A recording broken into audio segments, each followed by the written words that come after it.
ஜெய ஜெய சங்கர ஹர ஹர சங்கர மகா பெரியவா சரணம். அனைவருக்குமே வணக்கம். அதாவது தற்பொழுது நடந்து கொண்டிருக்கின்ற இந்த தை மாதம் முடிவதற்குள் நாம் பசுமாட்டிற்கு, அதாவது தெய்வீக உயிரினம் என்று அழைக்கப்படக்கூடிய பசுமாட்டிற்கு நாம் இந்த ஒரு பொருளை மட்டும் கைப்பிடி அளவு தானமாக கொடுத்தால் மட்டுமே போதுமாங்க. நாம் இத்தனை நாட்கள் செய்த தவறுகளுக்கும் நமது 7 தலைமுறை பாவங்களுக்கும் ஒரு புண்ணியமானது தேட வேண்டும் என்று அனைவருமே நினைத்து கொண்டுதான் இருந்து கொண்டிருப்போம். அதற்குத்தான் இந்த தை மாதமானது வந்து இருக்கிறது.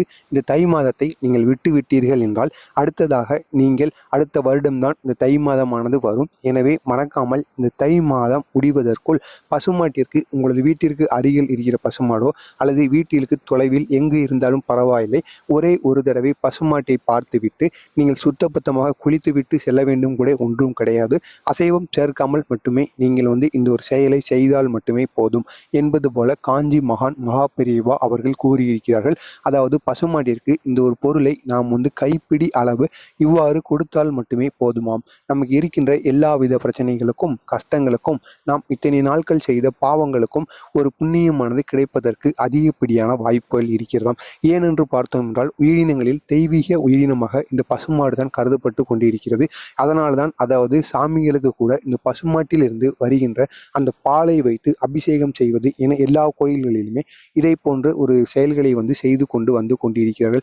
நீங்களும் இதை போன்று பசுமாட்டிற்கு சென்று இந்த ஒரு பொருளை நீங்கள் தானமாக கொடுத்துவிட்டு இதை நீங்கள் தை மாதம் மட்டும்தான் செய்ய வேண்டும் என்று ஒன்றுமே கிடையாது.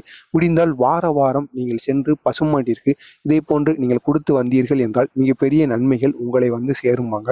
அதற்கு முன்பாக அதாவது பசுமாட்டிற்கு நீங்கள் சென்று கொடுத்துவிட்டு பசுமாட்டின் பின்புறம் வாலின் பகுதி, அதாவது அது சாணி போடுகிற பகுதிக்கு மேலே வாலின் ஆரம்பம் இருக்கும் அல்லவா, அதை நீங்கள் 3 முறை தொட்டு கும்பிட வேண்டுமாம். அப்படி கும்பிடும் பொழுது உங்களுக்கு என்ன கஷ்டங்கள் பிரச்சனைகள் இருக்கிறதோ அது அனைத்துமே தேர்ந்துவிடும் என்பது போல நீங்கள் நினைத்து கொண்டே அதனை கும்பிட்டு விட்டு அதற்கப்புறமாக நீங்கள் வீடு திரும்ப வேண்டுமாம். அது என்ன பொருள் என்று முதலில் பார்த்து விடுவோம். அதற்கு முன்பாக தை மாதத்தில் நீங்கள் முக்கியமாக ஞாயிற்றுக்கிழமைகள் வருகிறது அல்லவா, இந்த ஞாயிற்றுக்கிழமைகளில் சென்று நீங்கள் பசுமாட்டிற்கு இந்த ஒரு பொருளை வழங்குவது என்பது மிகவும் சிறப்பான ஒரு காரியமாக இருக்குமாங்க.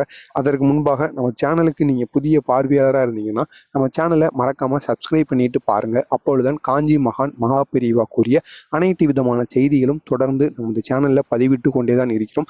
உங்களுக்கு வேறு ஏதேனும் சந்தேகங்களோ வேறு ஏதேனும் பிரச்சனைகள் இருந்தால் கமெண்ட் வாயிலாக கேளுங்கள், உங்களுக்கு நான் அதற்கும் பதிலளிக்கிறேன். அதாவது நீங்கள் என்ன பொருளை பசுமாட்டிற்கு கொடுக்க வேண்டும் என்று பார்த்தோம் என்றால் நவதானியங்கள் இருக்கிறது அல்லவா, அந்த நவதானியங்களை தான் நீங்கள் பசுமாட்டிற்கு கொடுக்க வேண்டும். அந்த நவதானியங்களை நீங்கள் எப்படி கொடுக்க வேண்டும் என்று பார்த்தோம் என்றால் அதை நீங்கள் உங்கள் வீட்டிலே நீங்கள் இருக்கின்ற பொருட்களை வைத்து தயார் செய்தாலும் பரவாயில்லை.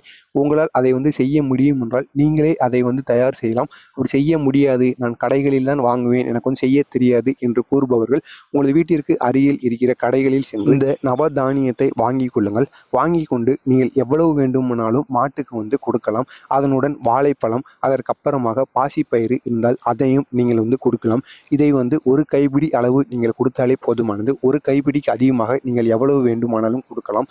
நீங்களும் அதை இந்த அதாவது நீங்களே இந்த நவதானியங்களை உங்களால் மாட்டிற்கு அருகில் போக முடியும், பயப்படாமல் கொடுத்து விடுவேன் என்றால் நீங்களே கொடுங்கள். அப்படி கொடுக்கும் பொழுது உங்களுக்கு என்ன பிரச்சனைகள், உங்களுக்கு என்ன கஷ்டங்கள் இருக்கிறதோ அனைத்துமே தீர்ந்துவிடும் என்பது போல நீங்கள் வேண்டிக் கொண்டே கொடுக்க வேண்டும்.